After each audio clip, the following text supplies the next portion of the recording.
Rio Verde está unida no combate ao mosquito da dengue. Desde o início do ano, um grande mutirão de limpeza está sendo realizado para eliminar os focos do Aedes aegypti. Nos 4 cantos da cidade, tem equipes limpando lotes, caminhões retirando lixo descartado de forma incorreta e várias equipes na roçagem. A Secretaria de Saúde também está nas ruas, visitando casas, conversando com moradores e conscientizando estudantes nas escolas sobre a importância da prevenção.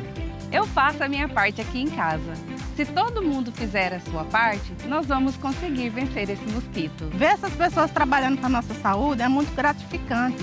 Isso quer dizer que a prefeitura está se importando com a saúde da gente. Isso é muito bom. A gente vê o empenho da prefeitura.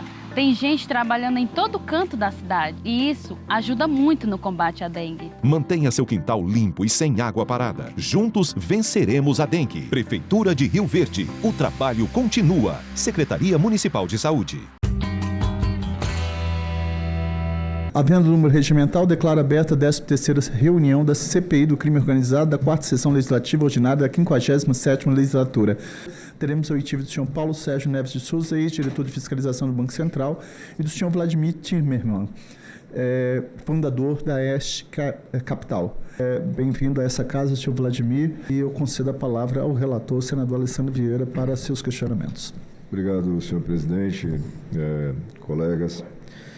O fato é esse, nós temos uma operação de altíssima complexidade e é muito importante para o andamento do trabalho que a gente faz aqui e para quem nos acompanha, ir situando as coisas e deixando claro para que as pessoas compreendam. Então, a primeira coisa é compreender por que a gente está aqui na Comissão Parlamentar de Inquérito que cuida de crime organizado falando de Banco Master. A gente está falando de Banco Master aqui porque nós temos notícias de diversas operações policiais, inclusive com denúncias já ofertadas e ações instauradas, ações penais instauradas, que apontam a circulação de recursos de facções violentas por esse mecanismo de lavagem. Porque, e eu vou lhe perguntar em breve com relação a isso, senhor Vladimir, entre outras coisas, este grupo criminoso oferece um serviço de lavagem de dinheiro. Me parece que é uma coisa muito, muito evidente que as pessoas aportam recursos por um caminho ou outro e esse recurso depois, branqueado, volta para algum tipo de ativo lícito, né? Então, isso me parece... A gente chega nessa situação aqui, a gente começa esse trabalho e fala de Banco Master por isso, porque a gente tem a denúncia via REAG e Banco Master, e você teve circulação de dinheiro do PCC ali, naquela lavanderia. Mas o senhor tocou muito rapidamente, e vou pedir que o senhor seja mais objetivo nisso. Essa sua atuação como investidor, ativista, há quanto tempo o senhor atua nesse ramo, né, de atividade financeira, e qual foi o seu desempenho e qual é o status atual? Eu montei essa empresa para fazer isso, chama Este Capital, em 2015, então tem 11 anos. Até cruzar com esse pessoal, a gente foi começando pequeno, devagar, tivemos grandes brigas, grandes vitórias, e até encontrar com esse pessoal, a gente ganhou 2 anos seguidos o melhor fundo do Brasil, o fundo mais rentável. E depois que a gente encontrou com esse pessoal, a empresa está praticamente... na verdade, o fundo tem uma performance horrorosa, porque acabaram com os ativos, fecharam o fundo, não posso fazer nada. E eu estou trabalhando para tocar esse fundo de graça desde que fecharam o fundo, né? Eu poderia até tirar, mas daí não vai ter dinheiro para pagar advogado, não vai ter dinheiro para pagar arbitragem. Então, nessa parte de gestão, eu tenho trabalhado de graça desde o bloqueio do fundo. Explicando novamente para as pessoas que não têm nenhuma ligação com o mercado financeiro. A atuação do senhor é captar recursos de investidores privados e utilizar esses recursos para ter acesso a participações em empresas que o senhor imagina que, mediante a sua atuação, consegue valorizar, para aí nessa diferença de valorização o senhor ter a vantagem da sua empresa. É isso? Isso, é exatamente isso, senador. Perfeito. No caso, vamos chamar do caso do Banco Master, eles fazem também a captação de recursos em diversas fontes, né? Eu gostaria que o senhor tentasse nos apontar, na sua experiência, que fontes são essas, onde eles vão buscar recursos. A gente já sabe que eles vão buscar recursos em fundos de previdência, a gente sabe que eles vão buscar recursos em investidores privados, e eles fazem isso normalmente oferecendo vantagens irreais na remuneração desse dinheiro. Né? Então, digamos, eu tenho, quisera Deus tivesse, mas vamos dizer, eu tenho R$1 milhão para investir, estou escolhendo as empresas que vão administrar meu dinheiro e escolho o Banco Master, porque o Banco Master me oferece um rendimento significativamente superior aos concorrentes. Primeiro, se isso é o fato e como se justifica essa oferta de remuneração tão diferente dos demais. Ela tem um lastro ou é puramente golpe?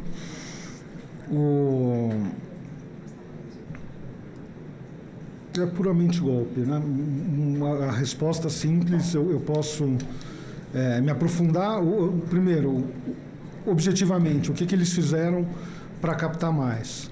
Quem oferece, isso daí está numa reportagem da Conselho Jegues na Piauí, que ela fez uma entrevista com o Daniel Vorcaro, e o Vorcaro falou, não, a gente pagava 4% de comissão para os distribuidores. Eu acho que daí começa a explicar para onde foi o dinheiro, né? Se você tem 60 bilhões de reais de CDB distribuídos, o cara que está vendendo o CDB recebe na cabeça, vamos arredondar para 50 para ficar, recebeu 4%, são 2 bilhões. Isso. Isso mais esses 40% excedente do CD que eles estão fazendo, que eles teriam que aplicar alguma coisa e que no final, não, eles precisavam sempre estar captando mais para pagar juros e literalmente um esquema de Ponzi, né? Ponzi, a pirâmide, como a gente chama aqui mais popularmente, né? Então, vamos lá. Distribuidores. Quem são os distribuidores que o senhor se refere? Foram os grandes...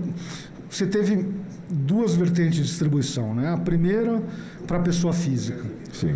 O XP, BTG, Nubank, plataformas para pessoas físicas, certo. Aonde se vendeu a questão do FGC.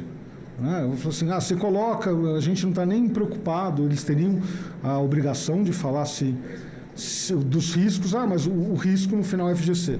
E a outra fonte de captação, que foi quando começou a secar, essa fonte foi através de letras financeiras e que desde aí remete ao que eles faziam antes de ter o banco. Né? Quando eles não conseguem mais distribuir CDB e precisam gerar dinheiro para a bicicleta não desmontar, para a bicicleta não cair, daí você tem Rio Previdência, enfim...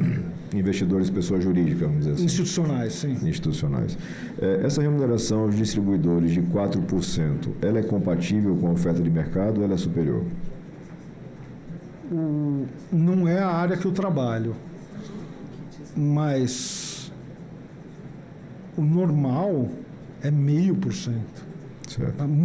Se for muito agressivo, alguém muito desconhecido, paga 1%, 4%. E entendendo, né? Quando o cara capta 100 milhões de reais, ele paga 4% e ele recebe só 96. Isso. Né? Mas, então, ele tem que... Aqueles 140 do CDI que ele tem que fazer, na verdade, viram 160 do CDI. Aqui a gente reproduz um pouco o esquema que é identificado, presidente Mourão, na máfia do INSS. A máfia do INSS também tem uma parte dela lastreada na oferta agressiva para quem faz a captação de clientes lá na ponta, em percentuais muito acima dos concorrentes que são sérios e estruturados. Recebido esse recurso, então, a gente já, enfim, consolidando, lembrando sempre que a gente está falando aqui com base na sua experiência e o senhor na condição de testemunha compromissada.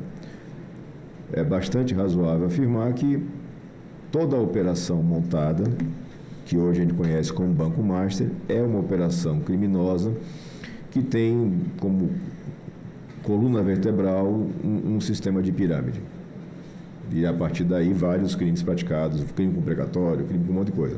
Mas é essencialmente uma pirâmide na regra de captação e desvio de recursos.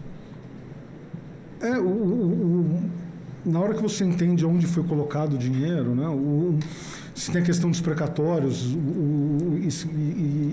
e eu posso falar isso daí muito rapidamente, acho que não precisaria nem entrar muito na apresentação. O dinheiro era desviado antes de entrar no banco. Né?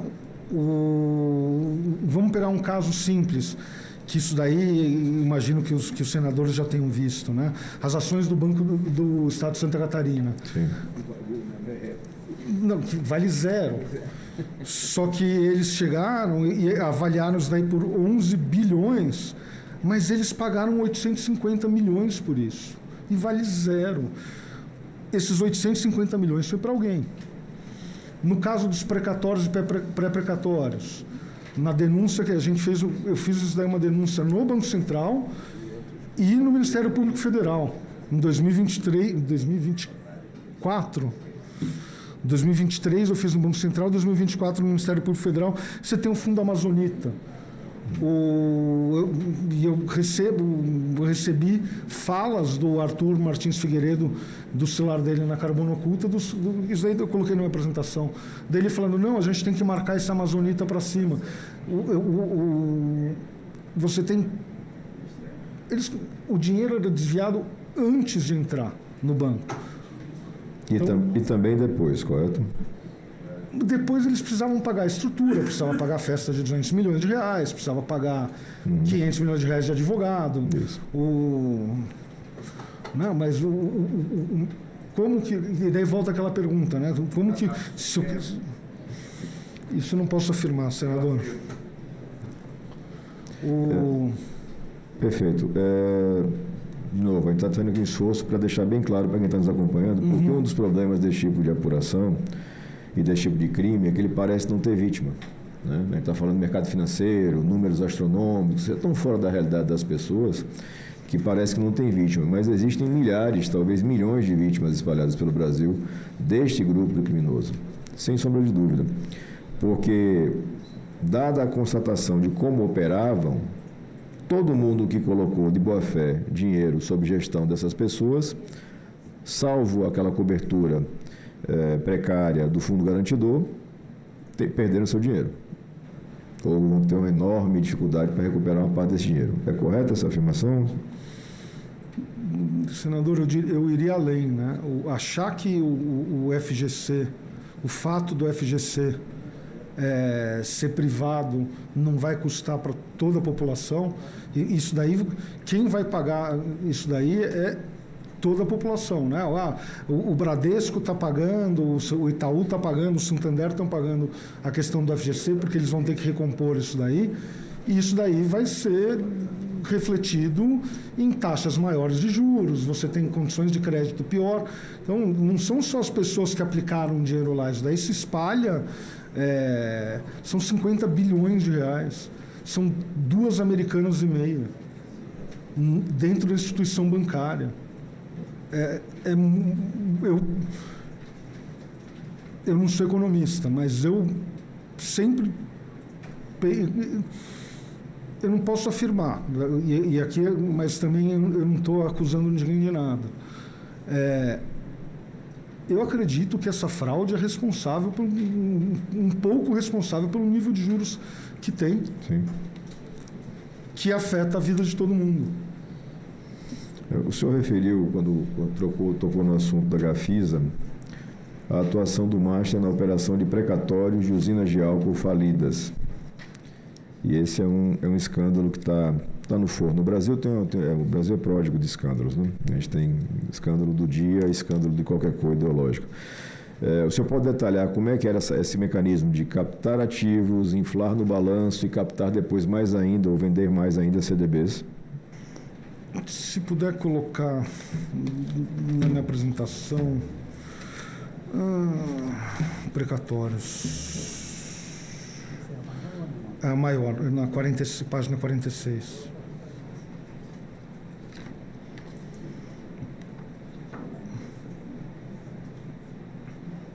Senador, eles foram se aperfeiçoando, foram mudando. Isso. Então, essa daqui é a parte de precatórios, como fazer... E eu não fiz exaustivamente, né? Se puder passar para o próximo, basicamente, eu fiz um slide que responde... Eles captaram um CDB,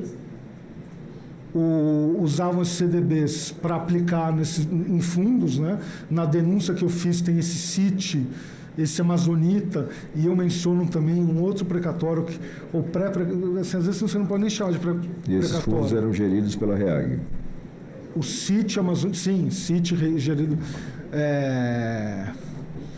Isso era administrado pela REAG. Eu não tenho de cabeça quem que eram os gestores. Mas é esse ecossistema, né? Então, esses FDICs compravam... Por que eles compravam as cártulas precatórios, cártulas do Banco do Brasil, BESC? Porque é alguma coisa onde alguém jogava lá e falava assim, isso daí vale qualquer coisa, não sei o quê. Elevavam o valor disso daí, criavam um lucro artificial no banco, só que esse dinheiro já era desviado antes de entrar no banco. E daí, mas assim, o banco está tendo lucro, é um bom banco, o balanço está sólido, porque essas coisas estão infladas. Daí o que faz? Capta mais CDB. Por que precisa de captar mais CDB? Para pagar os CDBs que tinham para trás e para continuar rodando a máquina. Isso daí eu coloquei um exemplo só da Amazonita, né? O fundo comprou... por 136 milhões de reais, isso daí está na denúncia que eu fiz para o Ministério Público e para o Banco Central. Tá? E deu 2 dias, 5 dias depois, comprou por 136 e vendeu por 320. Aí, esses 200 milhões de reais talvez foram os 200 milhões de reais que custou aquela festa na Sicília. Entendeu? De onde que vai vir o dinheiro? Daí. Se puder passar para o próximo, e daí o que aconteceu, né?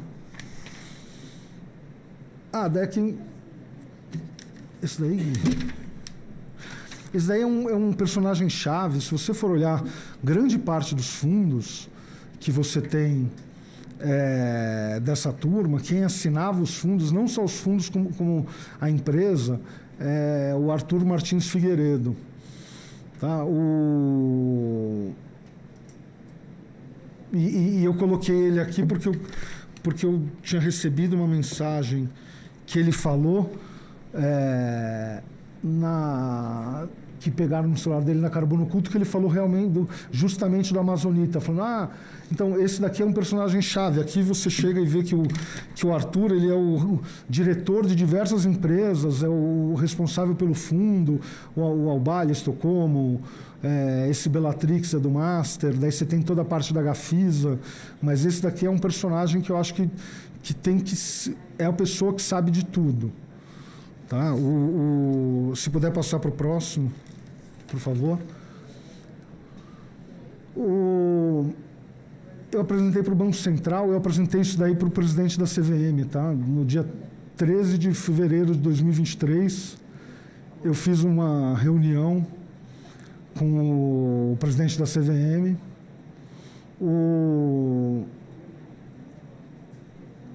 Ele virou e falou assim, você reclama muito da CVM, então a gente vai colocar teus processos no fundo de escaninho, como se os processos fossem meus. Né? A gente chega e faz, logo depois dessa reunião, a primeira denúncia ao Banco Central, mostrando que o Nelson Tanuri era, no mínimo, sócio naquela época do Banco Master. A gente faz a segunda denúncia, onde a gente apresenta toda a questão de precatórios. 29 dias depois da denúncia, você tem a resolução publicada do Banco Central, onde eles viram e falam... o que foi feito para trás, foi feito para trás. Ou para frente, vamos ver o que faz. Daí você tem, em junho de 24, o MP, no inquérito policial de Banco Master, tá? Manda um ofício para o Banco Central e a resposta do no inquérito policial de Gafisa, por isso que eu falo que é importante os senhores olharem Gafisa. A resposta do Banco Central tudo que foi denunciado a gente já sabia. e não tem nada a se fazer.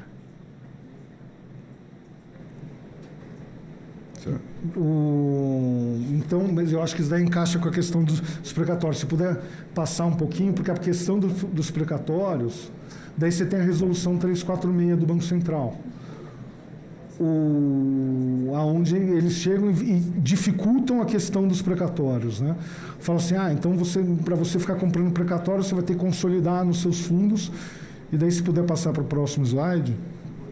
E isso daqui é o fundo CIT. O que acontece? Você tinha uma carteira com inadimplência 0, daí logo antes de sair você tem esse pico, porque alguma coisa estava sendo discutida, e daí sai a resolução e eles têm que começar a marcar a inadimplência para o fundo. Então, a festa dos precatórios acaba no começo de 2024.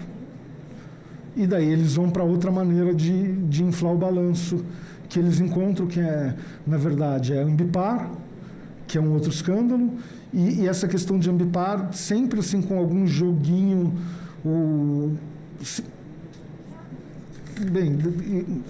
Essa daqui é a parte de precatórios, né? Daí, se o senador quiser que eu me estenda para falar da parte de Ambipar, que tem uma questão sensível que é a EMAI, e o que aconteceu, que deixou de acontecer. Sim, a gente vai tratar sobre Ambipar daqui a pouco. Vamos tentar só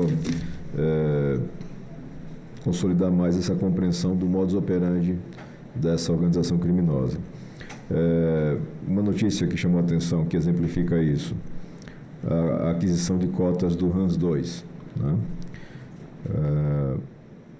Master compra por 2,5 milhão cotas do RANS 2 e no dia seguinte vende essas mesmas cotas por 294,5 milhões. Esse dinheiro, ele circula realmente ou ele é apenas uma informação contábil para inflar balanço? Eu acho que as duas coisas. Se você entende como que eles conseguiram esses valores exorbitantes do fundo RANS 2, né? Se você chega até o final da cadeia, tem os rolos que eles fazem, mas eles precisam de alguma coisa para gerar esse lastro. E você chega no final lá, é uma empresa, do nome da empresa acho que é Jaia. Eles tentaram lá atrás fazer esse mesmo esquema, porque era crédito de carbono. Eles falaram, como é crédito de carbono, é direito creditório, e daí a CVM não deixou, e daí eles chegaram e montaram essa Jaia, que é uma SA que tem esses créditos de carbonos fictícios, e que era a empresa que está embaixo era um armarinho, e eles transformam nessa empresa de crédito de carbono e passa de R$ 1.500 para 15 bilhões de reais em um dia. Me chama a atenção como ninguém percebeu que tinha alguma coisa errada acontecendo. E daí, isso daí é utilizado, ao meu ver, de duas maneiras. Tá? A primeira é, eu compro por... Todo mundo sabe que isso daí vale 0. Eu compro por 2 milhões e jogo por 360 no meu balanço. Essa daí é a primeira maneira, que é para inflar balanço. Uma questão que isso daí não tem como eu ver, mas que eu acho que a polícia, que os senadores poderiam olhar, é que você tem aplicações e resgates no mesmo dia. Essas cotas estavam na mão de alguém. O cara colocou dinheiro, 360 milhões de reais em dinheiro, foi para a conta, sabe-se lá de quem, né? Falam que do Hans, que esse daí todos da Frozen, os familiares do Mansur, vai para a conta de alguém, e essa outra pessoa recebe um negócio que vale 0, um crédito de carbono. E daí eu acredito que esse dinheiro vai para a conta de alguém, e isso daí é então lavou-se o dinheiro. Tá? Então acho que são dois mecanismos, inflar balanço e lavar dinheiro. Pronto, vamos tentar só amarrar mais a descrição do processo de lavagem de dinheiro, porque a gente já falou várias vezes aqui, é complexo, as pessoas muitas vezes não compreendem. Digamos que a figura qualquer tem um valor de fonte ilícita, pode ser corrupção, pode ser extorsão, pode ser tráfico, tanto faz. Tem lá os seus 5, 10 milhões de reais. E ele pega esse valor, uma vez ajustado com essa máquina aqui de lavagem, e ele compra, por exemplo, ele coloca ele vira sócio de uma dessas empresas de papel. Ele tem cotas do Hans, por exemplo. E depois, quando o Master faz a compra por 290 e tantos milhões dessas mesmas cotas, um pedaço disso vai entrar limpo na conta dele, porque já se transformou em dinheiro com origem declarada. Foram lucros que ele teve com a venda de cotas, por exemplo, no resort, senador Magno Malta. Quando você vende as cotas de alguma coisa que aparentemente era só papel, e aí vira isso daqui. É mais ou menos isso o processo de lavagem com compra e venda de ativos via mercado financeiro. Vamos falar agora se o senhor tem alguma informação que possa nos passar com relação a Tirreno. Tirreno que entra nesse circuito no momento da tentativa da venda já de parte do Banco Master para o Banco Regional de Brasília. Então, fazia parte da carteira de crédito dita hoje carteira de crédito fictícia. O que o senhor tem de informação com relação a este ponto? Sobre a Tirreno, a única coisa que eu sei é o que é público, né? Que eram créditos falsos, inexistentes. Mas eu acho que a Tirreno, eu acredito que a Tirreno, não gosto de usar a palavra acho, faz parte de um planejamento que foi feito para a última pernada que eles precisavam, né? Eles tinham uma expectativa de ganhar uma ação judicial, que é uma coisa relacionada a Ambipar, isso daí estava demorando, eles não tinham mais suco para tirar da manipulação de mercado de Ambipar, e daí eles começam a fazer um planejamento e fica bem claro, bem temporalmente claro, essas movimentações, que é o segundo semestre de 2024, que foi justamente quando começou a ter as vendas das carteiras para o BRB. O senhor fala um planejamento no sentido de transferir esse lastro podre, transferir esse prejuízo para a próxima vítima, que é o Banco Regional de Brasília. É isso? Eu acho que é mais do que isso, né? É fazer essa transferência. Se puder colocar, por favor, no slide 65 da apresentação grande, eles começam a fazer essa transferência que eu tinha falado. Pode passar para o próximo.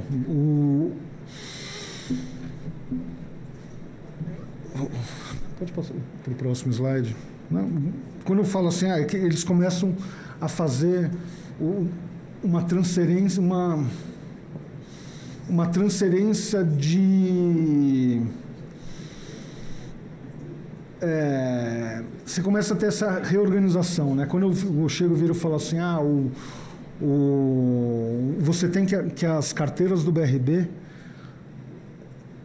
da Tirreno, do Credit Sexta, começaram a ser compradas em agosto de 2024, né? No dia 30 de agosto de 2024, você tem, e eu não expliquei ainda a questão do Nelson Tanure, mas você tinha, vamos partir da premissa de que o dono dessa Banvox é o laranja do Nelson Tanure, e oportunamente eu explico. No dia 30 de agosto, você tem essa mudança da Banvox, o quadrado sai da estrutura e logo depois ele sai do banco, né?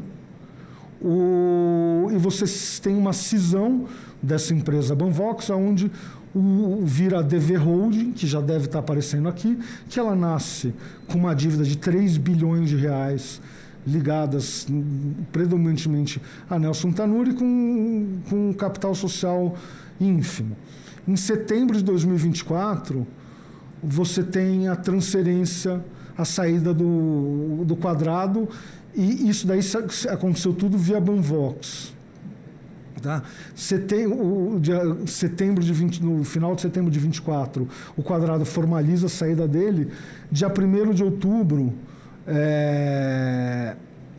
você tem as assembleias dos debenturistas, dos credores, que na sua grande maioria eram veículos ligados ao São Nelson Tanure, e um deles é aquele SDG2, que eu acho interessante olhar.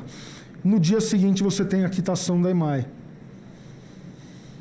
que é onde eles queriam sair.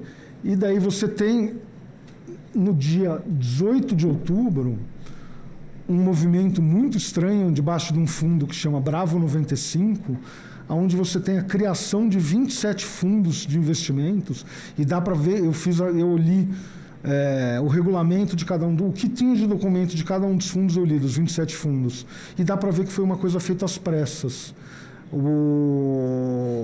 porque eles queriam, e o que tinha dentro desses fundos? Ações do BESC, 8 bilhões de reais em ações do BESC, e no regulamento do fundo você vê o CNPJ de um fundo no regulamento do outro. Foi uma coisa que foi feita às pressas. Mano. Mais difícil que acertar essa bola é só você explicar aquela tua capa de revista. Macaé, mas no jogo apostado tem que ter responsabilidade.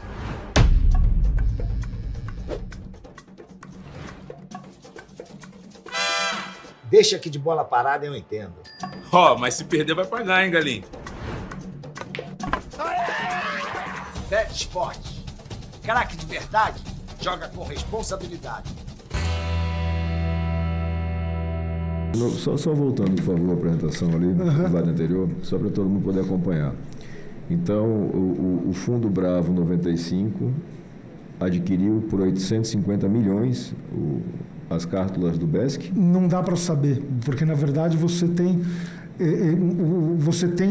27 fundos sendo criados ao mesmo tempo, e o Bravo ele é cotista desses 27 fundos, só que nesses 27 fundos que teve cártulas do BESC, você tem o fundo que era o FDIC da Moriá, que a Moriá era a gestora a asset do Zetel. Então, nesse momento, eles começam a consolidar tudo nesse veículo para ter alguma história para contar. E quando você começa a entender a questão dos precatórios, do consignado, né, o crédito cesta sempre foi a única coisa que prestava dentro do banco. Não vamos entrar na questão de como começou, como deixou de começar, mas era um bom ativo. Só que você não conseguia gerar aquilo num montante maior do que estava sendo gerado. O rombo do banco já era da casa de bilhões de reais. E daí, quando o senador perguntou da Tirreno, o meu sentimento é: a gente precisa criar alguma coisa para gerar mais isso daí, para empurrar para o banco, para o BRB. Mas eu acredito que era uma questão que estava escalonada. Se puder passar para o próximo. Era uma questão que estava escalonada. E você tinha uma outra. Isso daqui é um negócio ao mesmo tempo, e é uma coisa meio bizarra, né? Porque o BRB estava comprando esses créditos, muitas vezes inexistentes, eles recebiam esse dinheiro e eles começaram a comprar ações do BRB. Para quê? O próximo slide eu acho que explica isso. Desculpa, se puder passar para o próximo e daí voltar naquele outro, que daí eu explico. Pode ser aquele mesmo que tem mais um. Se você chegar e pensar societariamente, essa daí é minha expertise, você vira e fala: por que esses caras estavam comprando ações do BRB, né? O objetivo era, sim, enfiar um problema para dentro de um banco público, mas, no final das contas, eles iam acabar com o controle do banco. Era uma privatização branca. Se você olhar o status social do BRB, ele pode ter entre 7 e 9 conselheiros. Tá? Eles compraram ações ordinárias e preferenciais. As ações preferenciais dão direito a um conselheiro. A ação ordinária, como você tem controle definido no BRB, você pode pedir eleição em separado e usar um pedaço dessas ações para eleger um conselheiro. Você ainda tem voto múltiplo, eles tinham ali próximo de 15%, elege mais pelo menos um conselheiro. Você tinha um representante dos empregados, que pós-fusão ia ter mais empregado do Banco Master do que o próprio BRB, e você tinha um assento explícito para o Daniel Vorcaro. Então, se tivesse se consumado essa operação, você ia ter esse grupo com controle, uma privatização branca do Banco de Brasília. Tá? E daí só explicar um pouco o que aconteceu, se puder retornar. As pessoas não...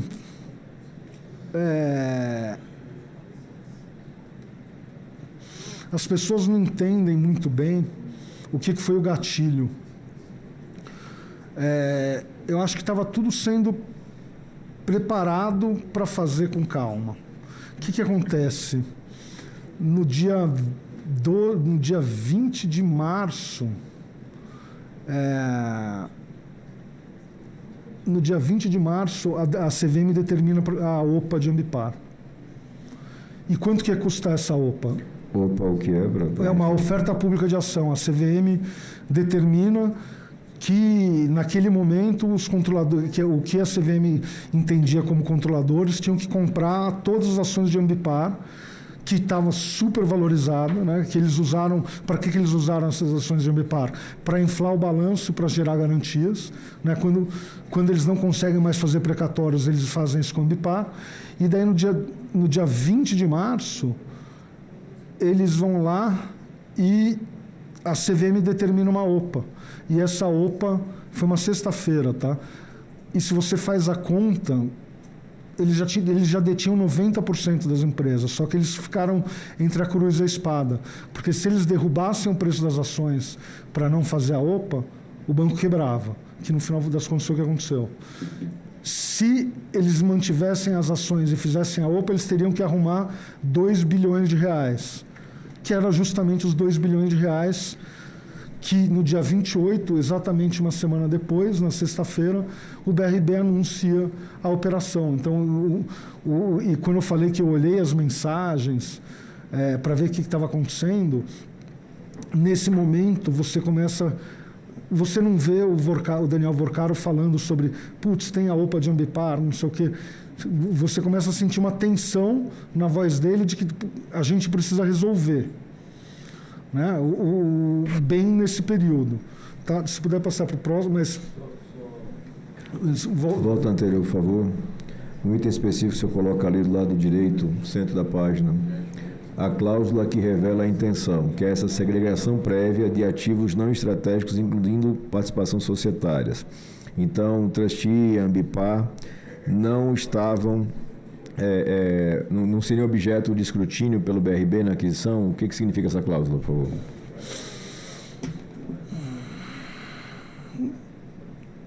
Eu não tenho acesso aos documentos do Banco Central. O que me parece é isso. Segregação prévia de ativos não estratégicos, incluindo participação societária. Retira o Trustee e Ambipar do parâmetro. Mas, na verdade, isso daí é na sequência, né? Trustee e Ambipar estavam no primeiro parâmetro. E daí o negócio começa a apertar, daí tem essa OPA, o que se faz, o que você não faz, e daí você começa a reduzir o parâmetro. Não sei nem... Tem o meu advogado que tinha feito as denúncias do Banco Central, ele é advogado do BRB também, a gente conversava, ele falava, não, porque vai ter o Good Bank, o Bad Bank. Não, tem mais um, acho que ele foi embora, o Jantalha, o Fabiano Jantalha. Ele veio só para assistir. Não, mas esses aqui não são meninos. Eles começam a ter que diminuir o parâmetro, porque precisava sair a operação, senão ia explodir tudo. E daí você começa a ter essa briga em relação à OPA da Ambipar, mas o negócio é que você tem uma questão de cadeia, um encadeamento de eventos que culminam com a quebra. Na verdade, o banco já estava quebrado, já estava com patrimônio, assim... O negócio, o BRB foi desviado, pelo que se fala, 16 bilhões de reais do BRB. Para onde foi esse dinheiro? O patrimônio do banco já estava virado em 20 bilhões de reais. E eu falava muito com o Jantalha na época que estava tendo isso. Ele falou assim, não tem como você dividir, vai comprar um good bank, um bad bank. Eu falei assim, eu tenho um direito contra o banco que desviou o dinheiro da Gafisa. Eu não vou atrás do banco ruim, eu vou atrás do BRB. né? Então, isso daí é inseparável, esse negócio. E daí eles foram tentando, fazendo o que dava, né? Reduzindo o parâmetro, tira isso, tira aquilo. E daí foi quando falaram que teve a questão de que começaram a descobrir que uma parte dos créditos que tinha ido para lá eram inexistentes, que eram os créditos da Tirreno. Perfeito. Senhor Vladimir, a gente tem, enfim, ao longo da nossa audiência aqui, observado essa questão da falha de todos os sistemas de fiscalização e controle.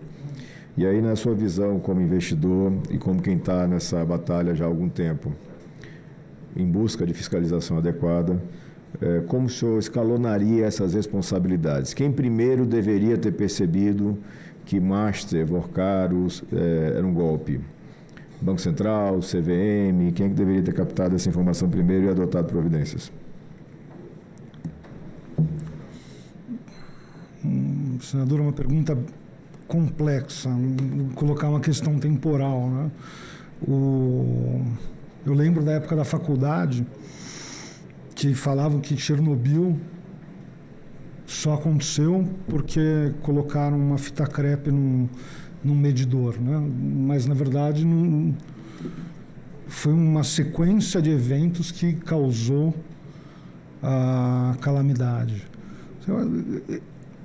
Eu acho que tem algumas perguntas que têm que ser respondidas para chegar a essa conclusão, né?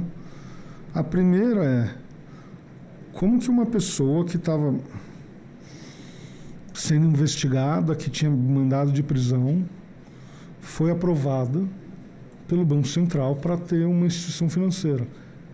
Eu não tenho vontade de ter uma instituição financeira porque eu não tenho vontade de passar pelo escrutínio do Banco Central, que deveria ser e é conhecidamente muito rigoroso. Então, você começa com essa questão. A segunda questão é e daí, infelizmente, o senador Moro não está aqui, eu vi ele mais cedo. Eu acompanho muito de perto o projeto de lei do whistleblowing, né? E, sinceramente, eu acho que a intenção é boa, mas é inexequível. Porque se eu fiz o que eu fiz, sem receber absolutamente nada em troca, tive minha vida arruinada, e você pega a questão do whistleblowing, e isso daí bate, coloca tudo na mão da CVM. A CVM é um órgão do executivo que acha que é do judiciário e tenta legislar. E no final das contas não faz nada direito. Eu denunciei, eu posso não ter denunciado tudo. Se a CVM tivesse prestado atenção às coisas que eu falei, o problema não seria 50 bis, seria 15. Mas, além de não prestar atenção, eu fui atacado pela CVM. Você tem uma questão que abriram um processo da minha habilitação por conta de notícia de jornal. Abriram um processo em 3 horas e o servidor vazou para o Lauro Jardim. E até agora o Mansur continua, da REAG continua assinando pela REAG. Então, você tem essa questão do revolving door. Eu acredito que tem que ser... O que acontece na CVM? O investidor é um mero inconveniente. É isso que acontece. No Banco Central, eu fiz 7 requerimentos de despacho com o Galípolo. Nenhum foi aceito. Absolutamente nenhum foi aceito, né? Daí eu mandei a mensagem, eu falei, para falar com bandido você fala, para falar com quem denunciou bandido não fala. Então, quem falhou, eu acho que todo mundo, assim, mais do que falhou, né? A Polícia Federal, eu fiz a denúncia na Polícia Federal, inquéritos não andam, e a gente entende por que inquéritos não andam. Eu fui atacado pela Polícia Civil, eu sofri uma busca e apreensão na minha casa, eu estava na sala ao lado escutando questão sobre quebra de sigilo, eu tive meu sigilo quebrado e ninguém perguntou nada, a polícia foi na minha casa em cima de uma denúncia anônima, fez uma busca e apreensão, eu cheguei e fui na polícia e falei, não, está aqui meus impostos de renda, meu passaporte, eu abro tudo que vocês quiserem. Então, eu acho que o problema é sistêmico, né? Não tem a culpa é de quem, eu acho que a culpa é de todo mundo. O problema é que quando a culpa é de todo mundo, não é de ninguém. Aí, sim. Por isso a gente tem que individualizar aqui as coisas. Eu acho que a CVM falhou muito, mas muito feio. Falhou muito feio. Senhor Admir, a questão da Ambipar, o senhor falou várias vezes Ambipar, vamos tentar operação da EMAI, enfim, toda essa situação aí. E o que é na prática, né, Ambipar, que era uma empresa lastreada em crédito de carbono, se eu não estou enganado, não é isso? Serviços ambientais. Não. Eles fizeram, na verdade, a Ambipar é uma empresa, ainda, né, porque não quebrou, só está em recuperação judicial, é uma empresa de... A causa é nobre, é uma empresa de limpeza, de quando tem acidente ambiental, eles têm que sair lá, eles saem correndo para resolver. A Ambipar era uma empresa que valia 2 bilhões de reais, hoje voltou a valer 500 milhões de reais, e ela foi escolhida como veículo para dar continuidade ao que eles já faziam com o Brasil Realty lá atrás, com o Quero 11 lá atrás, e passaram a fazer tinham certeza da impunidade, da questão de manipulação de mercado, pararam de fazer por uma questão de precatórios, ou então começaram a fazer de uma maneira... aquele era um negócio pequenininho que a gente fazia, precisamos escalar, vamos para os precatórios. E daí, quando você tem o Banco Central fechando o negócio do precatório, eles encontram a oportunidade em Ambipar, mas, na verdade, a Ambipar foi só um veículo para uma questão maior e que muito pouco se fala, né? Se puder passar para o próximo. As pessoas entendem... As pessoas acham que o foco de todo o negócio era Ambipar. E, na verdade, o foco era EMAI. Tem um processo que corre desde 2019, 2018, que é um processo de abuso de poder de controle contra o Estado de São Paulo, pelo fato do Estado de São Paulo ser controlador tanto da Sabesp quanto da EMAI.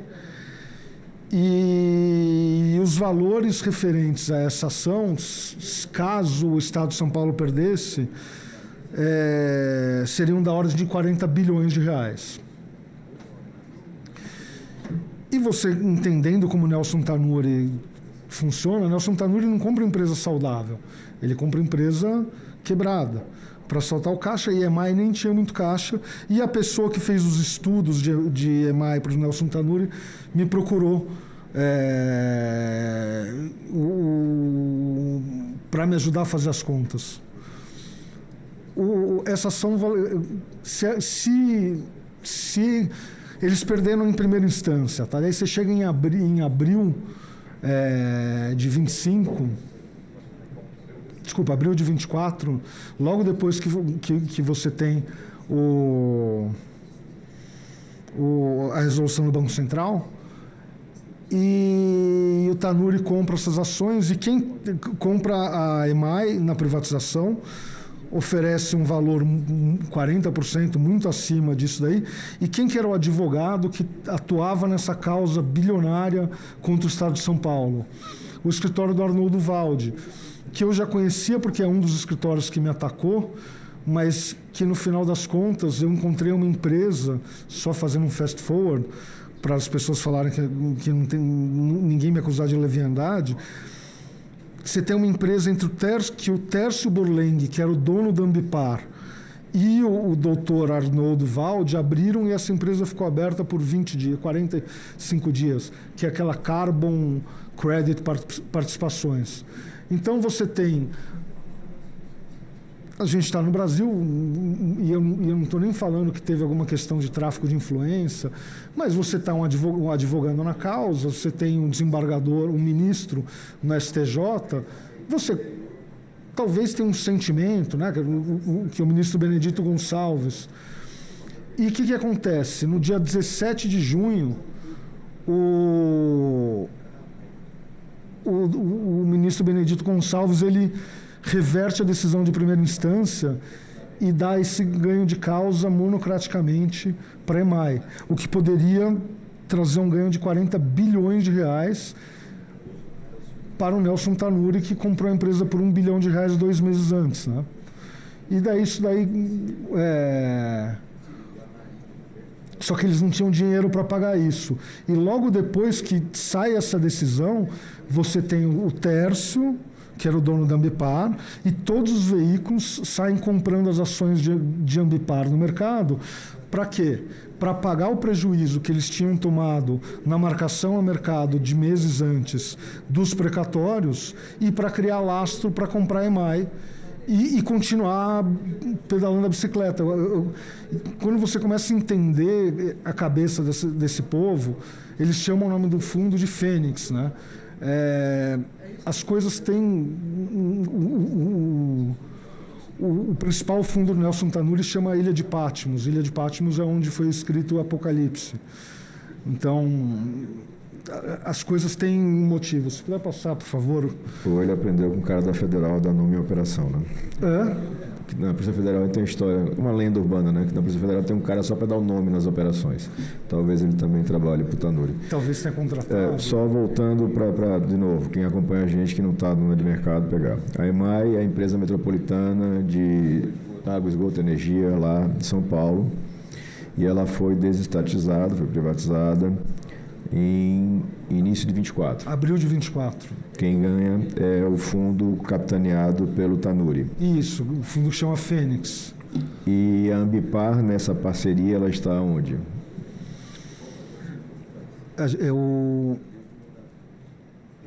A gente nunca vai ter essa resposta porque o negócio desmantelou. Na minha cabeça, isso daí é eu vou falar eu acho, né? Eu acho que o plano deles era fundir a Ambipar com a EMAI em um determinado momento. Tá? Mas para que eles usaram a Ambipar? Eles usaram a Ambipar para criar garantias para tomar o financiamento para comprar a EMAI. Então você tem,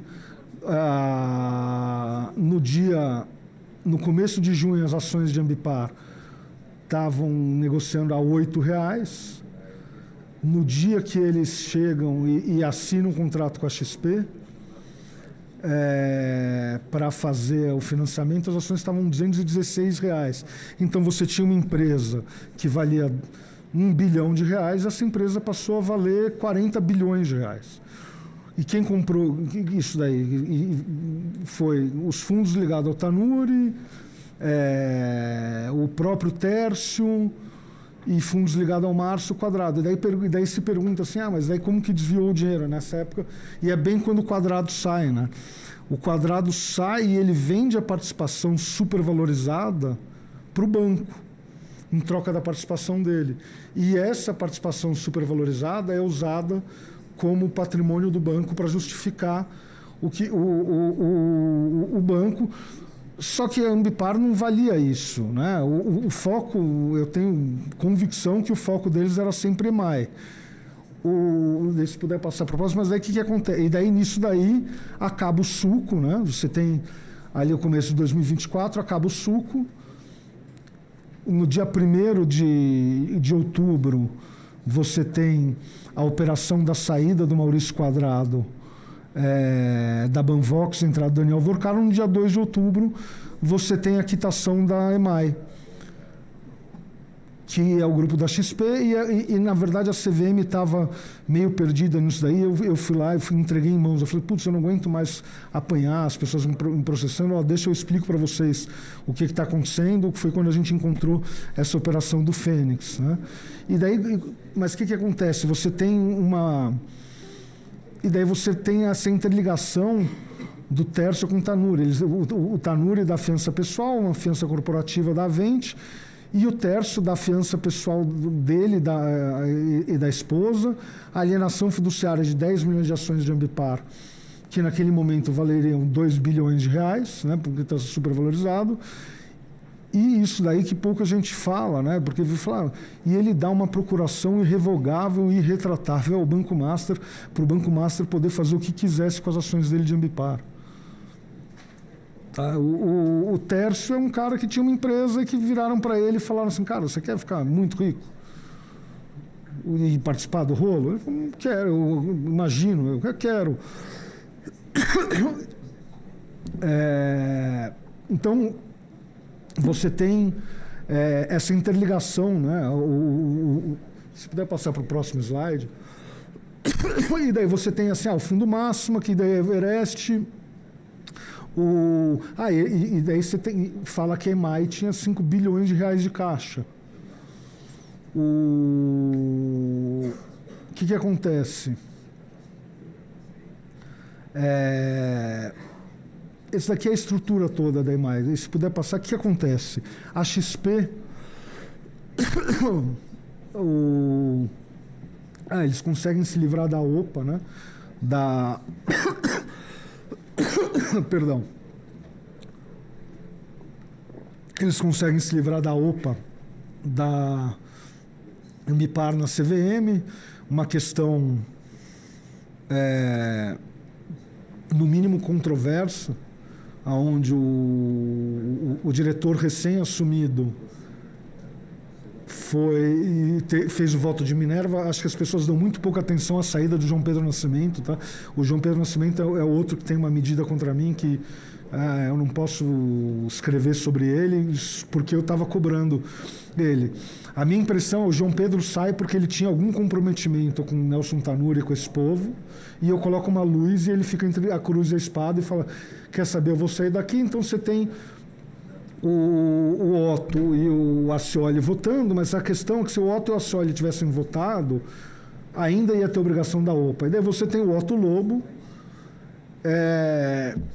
falando, não, meu voto é o voto de Minerva e então não vai ter OPA. Tá? E depois eles falam, se puder passar um pouquinho, eu acho importante falar... aqui eu explico toda a questão de como que a determinação da OPA da Ambipar foi o que acelerou a questão do Master, né? No dia 20 de março, a CVM determina a OPA. No dia 25, você tem o Nelson Tanuri vendendo para o fundo de pensão da Light, onde ele era administrador, ações da Aliar para fazer 115 milhões de reais de caixa. Eles viram, é muito claro que o que engatilhou, que acelerou as coisas foi essa OPA de Ambipar.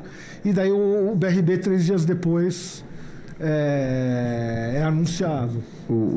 Só dando um passo atrás, o ponto de conexão com a Ambipar, do grupo, vamos chamar assim, de Tanuri e Banco Master, qual é o contexto disso? Como é que eles entram na Ambipar? Eles compram junto, você tem até o reconhecimento.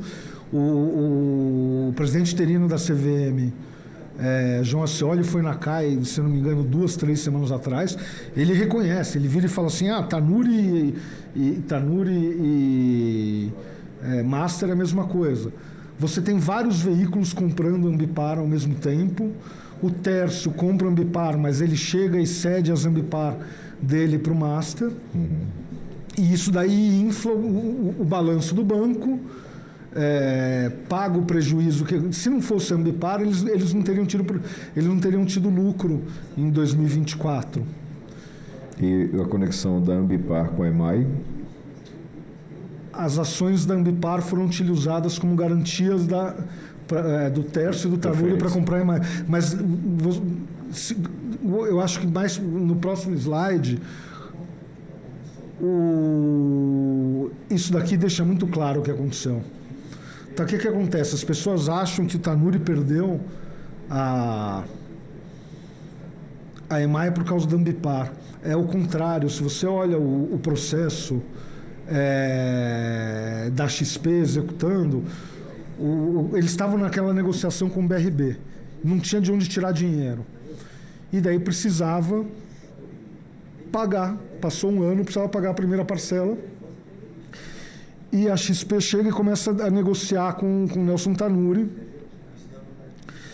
E você lê esse processo, e nesse processo, no dia 11 de setembro de 2025, o Tanuri autoriza a venda das ações da Ambipar que tinham dentro do fundo, que foram passadas dentro do fundo, dadas em garantias pelo Tércio. E daí a XP, você fica vendo a negociação, e daí fica a XP falando assim, putz, mas se a gente vender, quem vai comprar? Vai cair, vai derrubar, não sei o quê. E nisso daí, a XP já querendo... E o que tinha de garantia para essa dívida? As ações da EMAI. E daí, no dia 24 de setembro, a Ambipar protocola... As ações da Ambipar, no caso, né? As ações da Ambipar que serviam de garantia? Não, as ações da EMAI e da Ambipar eram garantias do empréstimo. Só que a XP sabia que as ações da Ambipar não valiam uma fração daquilo. Daí você tem no dia 24 de setembro, eu coloco o Tércio, né? A Ambipar, que tinha um escritório em São Paulo, abre um escritório num cowork no Rio de Janeiro e entra com a RJ no Rio de Janeiro. E quando você lê todos esses processos, fica muito claro que a RJ foi para impedir a venda da EMAI. Esses caras não estavam nem aí para a Ambipar. Eles queriam a EMAI, eles estavam de olho, era a boia de salvação, eram esses 40 bilhões de reais. E daí a Fênix não paga, no dia 27 de setembro, né? Daí eles vencem. Daí, se puder passar para o próximo slide, aqui mostra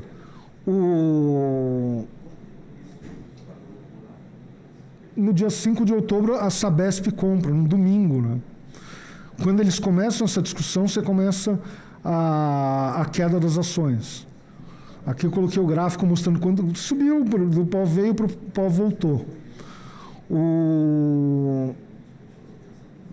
Quando a Sabesp compra, na verdade, quando começa a discussão de vai ter, não vai ter, vai executar, não vai executar, é quando o banco quando eles começam a falar, putz, tem um problema, deveria existir algum acordo de maneira a esse dinheiro, esses 40 bilhões de reais, serem garantidos de alguma coisa. Daí você tem a Sabesp anuncia a compra, e quando a Sabesp anuncia a compra, no fato relevante que eles anunciam a compra, eles falam exatamente os termos que estão naquela ação de abuso de poder de controle. Eles mencionam a Guarapiranga, a usina Henry Border, viram e falam assim que obviamente é relacionado. Daí a Ambipar pede a RJ, vai para zero, no dia 20 de outubro, e dia 18 de novembro o banco é liquidado. Só que, assim, as coisas estão... O Banco Master é liquidado. Por quê? Porque já não tinha dinheiro, tinha um empréstimo do FGC, o que eles usaram para inflar o balanço do banco virou zero, virou literalmente zero. Daí você tem alguns fundos onde você vê, eles conseguiram comprar opções de venda, então eles fizeram um hedge de uma parte da posição. Acho que está no fundo Texas isso daí. Mas as coisas estão todas interligadas, né? Assim, a Ambipar foi o que acelerou o negócio com o BRB. O negócio com o BRB não sai por conta da carbono oculto. E não sai o negócio do BRB, era questão de tempo até o banco quebrar, que foi o que aconteceu. Se puder passar para o próximo, sobre o... Você tem chegou a valer 40 bilhões de reais a Ambipar. Hoje vale 400. Né? Só para ver se não tem mais um slide sobre isso. E é bem isso, né? E outra coisa, O caixa da Ambipar, muito provavelmente, estava alocado no Banco Master, porque eles entram no RJ e é um absurdo, onde eles publicam um balanço escondendo o que tem no caixa. Até hoje, pediram ao RJ, você tem uma recuperação judicial onde não sabe o que tem dentro do caixa da empresa. Que é muito provavelmente o dinheiro do Master, que é o que eles começaram a fazer com a Gafisa, fizeram com a Light, com tudo. Usa o caixa, compra de CDB, fizeram com Clínicas, fizeram o protótipo. Eles faziam a parte de girar esse dinheiro nas empresas e o negócio é capta, gasta e gasta o que precisa ser gasto para segurar a pirâmide para não explodir. Eu acho que, não sei se eu respondi para o senador a questão da EMAI. Sim, respondeu. Não seria mais uma vítima desse modo de predação, né? De destruição de Não, e tem 40 bilhões de reais que o governo de São Paulo ia ter que pagar para a EMAI. O senhor sabe informar o status dessa ação? Ou... Eu acho que eu sei que ela foi... Eu acho que está parada. Só que no final das contas ela foi... Agora você tem confusão, né? Porque como a Sabesp é dona da EMAI, na verdade a EMAI tem que processar o governo de São Paulo, o governo de São Paulo tem o direito de regresso contra a Sabesp, que é dona da EMAI. Então morreu a ação, na minha opinião. Não há nada mais a vir a tratar, agradeço a presença de todos, convidando-os para as próximas reuniões a serem realizadas nos dias 24 e 25 de março, com pautas que serão publicadas pela Secretaria da Comissão. Declaro encerrada a presente reunião. Acabamos de apresentar Cajuru Liberado e Sem Censura. Rio Verde está unida no combate ao mosquito da dengue. Desde o início do ano, um grande mutirão de limpeza está sendo realizado para eliminar os focos do Aedes aegypti. Nos 4 cantos da cidade, tem equipes limpando lotes, caminhões retirando lixo descartado de forma incorreta e várias equipes na roçagem. A Secretaria de Saúde também está nas ruas, visitando casas, conversando com moradores e conscientizando estudantes nas escolas sobre a importância da prevenção. Eu faço a minha parte aqui em casa. Se todo mundo fizer a sua parte, nós vamos conseguir vencer esse mosquito. Ver essas pessoas trabalhando para a nossa saúde é muito gratificante. Isso quer dizer que a prefeitura está se importando com a saúde da gente. Isso é muito bom. A gente vê o empenho da prefeitura. Tem gente trabalhando em todo canto da cidade e isso ajuda muito no combate à dengue. Mantenha seu quintal limpo e sem água parada. Juntos venceremos a dengue. Prefeitura de Rio Verde. O trabalho continua. Secretaria Municipal de Saúde.